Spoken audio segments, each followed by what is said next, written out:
Atur posisi. Ayo cepet. Atur posisi. Terus dipencet.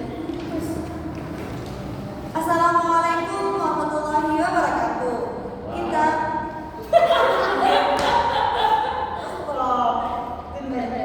Assalamualaikum warahmatullahi wabarakatuh.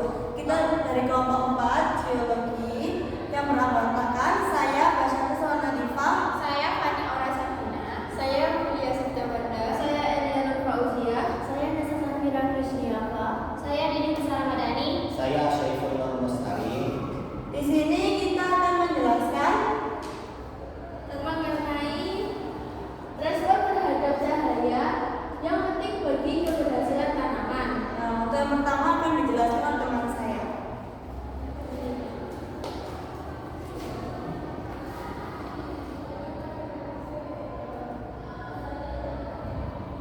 Cahaya menandakan banyak peristiwa penting dalam pertumbuhan dan perkembangan tanaman. Pengaruh cahaya matahari terhadap pertumbuhan morfologi tanaman dapat dilihat dari keadaan morfologinya. Saat intensitas cahaya tinggi, sel-sel daun akan berukuran lebih kecil, jumlah kolonel lebih sedikit, serta tikoloid pada daun menggumpal. Hal ini menyebabkan ukuran daun lebih kecil dan lebih besar, serta jumlah daun pada tanaman lebih banyak. Sedangkan ketika tanaman mempunyai ukuran daun lebih kecil dan lebih tebal, ruas batang lebih pendek, menandakan tanaman cukup mendapat intensitas cahaya matahari.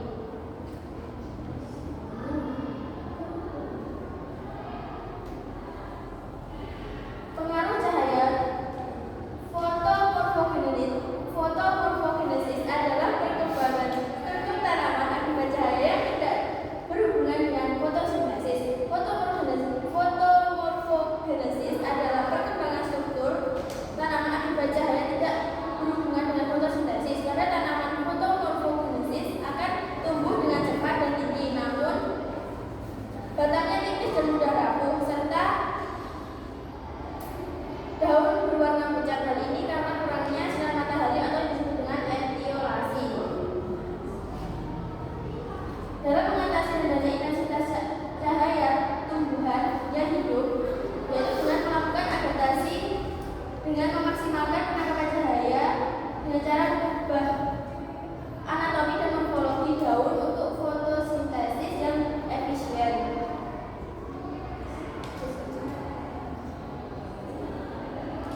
Adaptasi tersebut dapat berlangsung karena tumbuhan memiliki kemampuan mendeteksi keberadaan arah intensitas, panjang, gelombang, dan warna daun.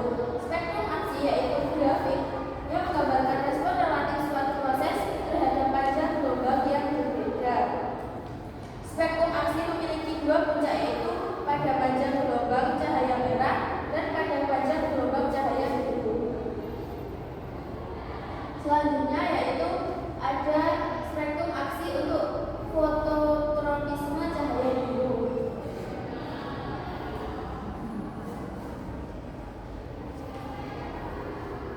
Phototrophic effectivity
Dan respon yang terjadi yaitu bentuk PFR umumnya berbagai respon pada tumbuhan seperti perkecaman biji, pemanjangan batang, dan pengendalian waktu berbunga.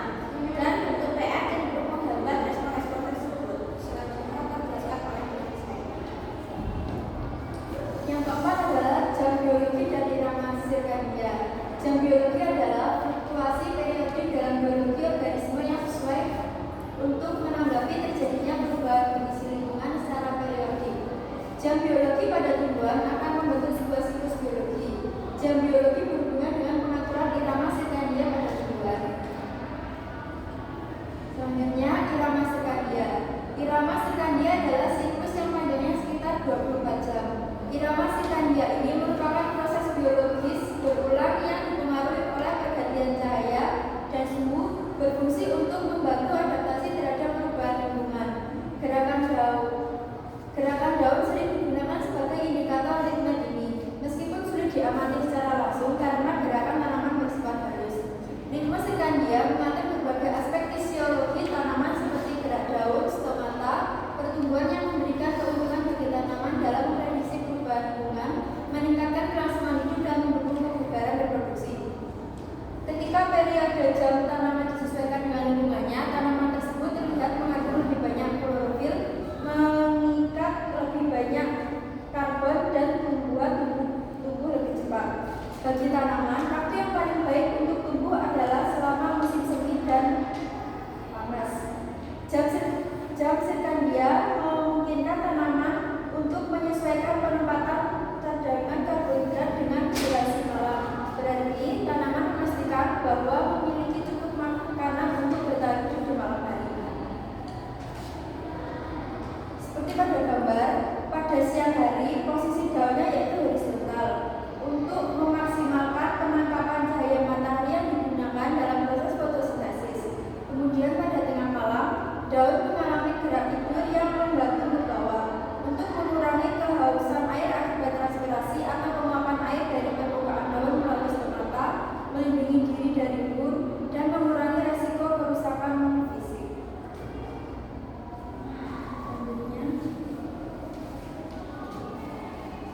Fotoperiode. Fotoperiode adalah rasio relatif antara panjang waktu dan penyinaran matahari pada siang dan malam hari. Fotoperiodisme tanggapan dari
terjadi. Contohnya termasuk pada tumbuhan seperti benvilin.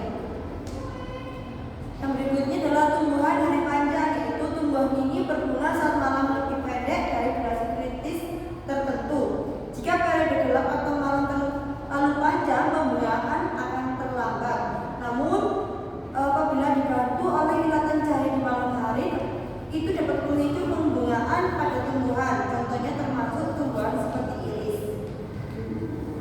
Pada bagian tersebut, diagram tersebut menunjukkan periode terang dan gelap yang berbeda serta pengaruhnya terhadap tumbuhan hari pendek dan hari panjang. Untuk tanaman hari pendek, apabila periode gelap kritis dipertahankan, maka pembungaan akan terjadi. Namun gangguan cahaya akan mencegah pembungaan tersebut. Dan pada tumbuhan hari panjang, pembungaan terjadi pada malam yang lebih pendek atau saat terdapat kilatan cahaya seperti lampu yang dapat mengganggu periode gelap. Kesimpulannya, panjang malam atau periode gelap kritis merupakan faktor penentu pembungaan pada tanaman. Pengaruh cahaya merah dan cahaya merah jauh pada respon fotoperiodik tanaman. Terdapat poin pertama yaitu gangguan cahaya merah. Cahaya merah atau air kapital dapat mengganggu fase malam hari dari fotoperiode. Gangguan ini mempengaruhi cara tanaman mempersepsikan panjangnya malam yang penting untuk pembungaan. Fitokrom dan penerimaan cahaya. Fitokrom tadi sudah dijelaskan oleh teman saya. Kemudian untuk hal ini memungkinkan tanaman merespon panjang global ini. Fitokrom ada dua bentuk, yaitu PR dan PFR. Kemudian paparan cahaya ini menyebabkan interkonversi antara bentuk-bentuk yang bersifat reversibel. Pada diagram tersebut menunjukkan kondisi eksperimen di mana cahaya merah dan cahaya merah jauh diterapkan pada waktu yang berbeda selama periode malam. Periode gelap kritis menunjukkan panjang malam tanpa gangguan. Tumbuhan hari pendek seperti dandelion memerlukan malam yang panjang berbunga, dan gangguan oleh cahaya merah dapat mencegah pembungaan. Tumbuhan hari panjang seperti iris yang di mana memerlukan malam yang lebih pendek dan dapat berbunga ketika malam itu terganggu oleh cahaya merah, karena hal tersebut dapat mensimulasikan malam yang lebih pendek. Efek reversibel, yaitu penerapan cahaya merah mengganggu malam dan menghambat pembungaan pada tumbuhan hari pendek, tetapi mendorongnya pada tumbuhan hari panjang. Cahaya merah jauh yang mengikuti cahaya merah memberikan efek cahaya merah yang memungkinkan tumbuhan hari pendek mempertahankan panjang malam kritisnya untuk pembungaan ini. Hal ini menggambarkan bagaimana tumbuhan menggunakan respon cahaya merah dan merah jauh untuk mengendalikan pembungaan berdasarkan panjang malam yang penting untuk beradaptasi dengan perubahan musim.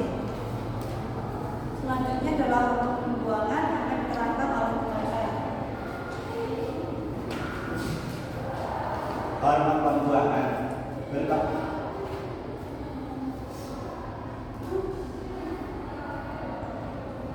proses pembungaan. Hormon pembungaan juga dikenal sebagai florigen. Florigen adalah sinyal kimia yang merangsang proses pembentukan bunga pada tanaman. Konsep florigen diperkenalkan untuk menjelaskan mekanisme yang memungkinkan tanaman berbunga dalam kondisi lingkungan yang tepat. Florigen adalah molekul yang dihasilkan di daun tanaman ketika kondisi lingkungan mendukung, seperti panjang hari atau suhu yang sesuai. Setelah diproduksi di daun, florigen bergerak ke bagian tunas tanaman melalui jaringan vaskuler florid. Ketika florigen mencapai tunas, ia menginduksi proses pembungaan dengan mengaktifkan gen tertentu yang mendorong pembentukan bunga. Pada tanaman berbunga, hormon yang bertanggung jawab atas pembungaan umumnya diidentifikasi sebagai protein bernama FT protein atau flowering glucose T protein. Protein ini bekerja sama dengan faktor-faktor lain dalam sel yang memulai dan mengatur pembungaan. Misalnya, FT protein diaktifkan oleh sinyal lingkungan seperti panjang hari yang diatur oleh fotoreseptor seperti fitokrom dan piktokrom. Pembungaan pada tanaman dipengaruhi oleh berbagai faktor. Di antaranya yaitu fotoperiodisme, yaitu durasi pencahayaan per hari dapat mempengaruhi pembungaan. Terdapat tanaman yang berbunga pada hari panjang dan hari pendek. Suhu vernalisasi, yaitu beberapa tanaman membutuhkan periode suhu dingin untuk berbunga. Yang ketiga yaitu kondisi nutrisi, yaitu kandungan nutrisi tertentu dapat mempengaruhi kesiapan tanaman untuk berbunga. Pertama, florigen, sinyal yang merangsang pembungaan pada tanaman.